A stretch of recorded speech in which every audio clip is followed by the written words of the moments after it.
Hello, so I wanted to talk about homelessness today and how it relates to housing supply. So this is a quick little demonstration. We have 15 people and 5 houses.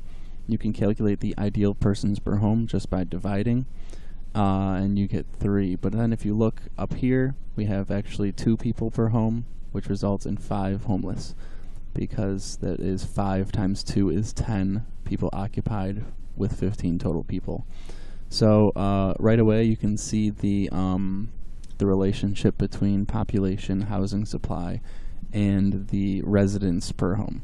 So if you desire 1 person per home, which is the trend lately, seem to be going smaller and smaller and smaller, then these people get pushed out of their homes right here, and they end up being added to the homeless pool because there's nowhere else to live, obviously, or they get pushed into other homes.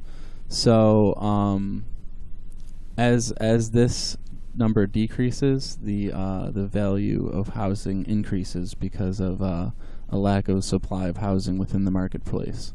So if we go here to Excel, we have pretty much the exact same math here, but it is in Excel, so it does it all for us, which is great. So same thing. 5 people, 15 people, 5 homes. The ideal is 3 people per home, and this is the actual. Now, if you lower this, you can see that we have a homeless problem now, and we have not enough homes. If this is negative, there's not enough homes. If there's positive, there's empty homes or an excess of supply. So as this, let's say, as this decreases, the homeless population also increases as you would expect. So there's 2 ways to fix the homeless problem. You can build more housing. Oh, now we have no homeless. Or you can increase the number of people per home. So now there's 5 empty houses within our fictional society here. And obviously these numbers are way too small, but the relationships and representation of them remains the same. Just add a bunch of zeros and you have modern society. So if you move over, we have income. Now, let's say the income is $50,000, right? It results in a mortgage payment of $1,200 and a max house price of $450,000. If you double the income of everyone in this society, you end up doubling the max monthly payment that they're able to afford, and you end up doubling the max home price.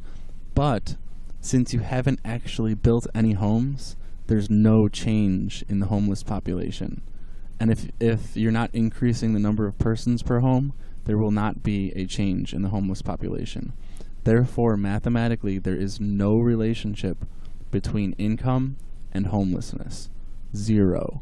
The only thing income does is it pushes up the price of housing, and in turn can create homelessness because these people with higher incomes now are more likely to not have roommates and live on their own.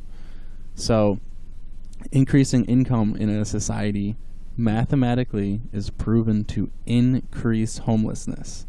The only thing that decreases homelessness is by either increasing the amount of homes or increasing the persons per home.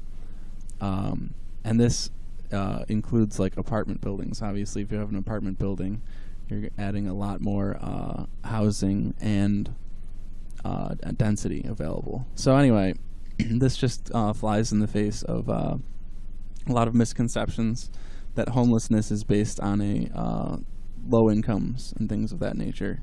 It's actually based on a lack of housing, and more importantly, the tendency for this figure, to go downwards over time as the family unit is destroyed. Anyway, thank you, and have a nice day.